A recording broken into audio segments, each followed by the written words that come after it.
I'm here with Bronte, who's obviously cosplaying as Elektra. I am. Tell me, what is it that appeals to you about cosplay? What do you love about it?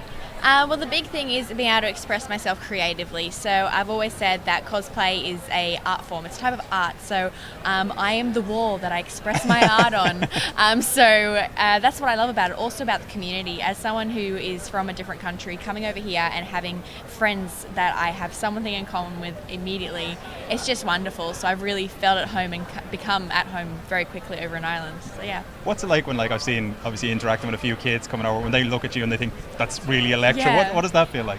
The kids had to be one of my favourite things about a convention. They really bring a lot of hype and spirit to it. And when they see you and they're like, it's really fun just to get down to their level and talk to them because they just respond so well. They're one of my highlights every single time. So when you're going to decide what to pick for a costume, what is it that you look for in a character that appeals to you, that makes you think, I need to cosplay as her? It's usually when I see something in a movie or television, I get inspired and I cannot stop thinking about them. If I want to create my own version of it, ideas just come to me and I have to go, I need to start making this now, and I get very, very excited about it, and I feel like I have to make it immediately. If not, I have a list of if it's a costume that might be a bit more complex, and that way I'll actually write things down a bit more of a development. So I don't know what it is. It's because there are lots of characters that I've seen, I just go, not interested, but sometimes it's a character that really gets you, whether it's their personality, something they believe in, that you just go, I would love to be them for a day. So yeah. Elektra's quite murderous, so I'm worried that what you've seen in her that you decided to do that. So I just think Elektra has been one of those ones that I have loved since I was really young. So it's kind of like Poison Ivy would also be on that list, that as a child I really love them. Growing up, it just means it hasn't changed. So I have done Elektra before. She was my second cosplay that I ever made back in Australia about 7 years ago.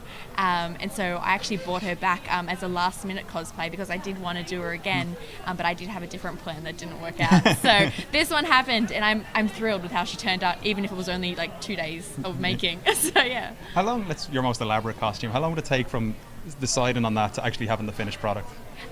Deciding on that to the finished product depends on the convention. Sometimes it can be over a year. I don't know, but it could take a couple of months, could take a couple of weeks. It really just depends on when the convention is and when that idea came into my head. But yeah, I'd probably say a couple of months sometimes. But that's probably procrastination as well, and not making things as fast as they probably should be made. What would you say to someone who's never cosplayed before? How would you sell it to them to say, this is something you have to do? I would say, and I have said it before, do it once. If you don't like it, don't do it again. But definitely give it a go, because it's the people that come into it, they love it and they keep going. Oh, as I've gone, I've done it. Nothing bad happened, but I've done it now. I actually had someone say to me just yesterday, and it was the highlight of my day, was a man came up to me and he goes, I follow you on Instagram and you're the reason why I'm cosplaying right now. This is my first time and I'm really loving it. Thank you so much. And I was just like, and it was really nice because it's that's just such a positive thing to get back from what I do. So it was so great. And speaking of your Instagram, if you want to see more of Bronte on Instagram, where can they find you? On Instagram, you can find me at Bronte _. Right there. Here. Or on Facebook, I'm under Bronte Cosplay. So yes, always come and say hello, high five me. I'm all for it. Appreciate it. Thanks very much for your time. Thank you so much. Thank you. Thanks.